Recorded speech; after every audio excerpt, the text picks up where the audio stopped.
Sa mundong puno ng kaguluhan, ikaw ang aking kanlungan, ang aking lakas, ang aking tenyong. Ito ang kwento ng pag-ibig na hindi matitinag, isang pagmamahalang walang sugat.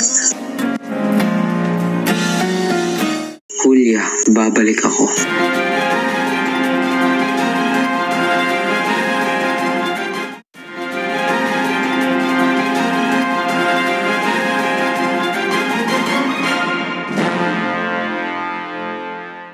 Paalam, Tenyong. Ito ay para sa kabutihan ng lahat.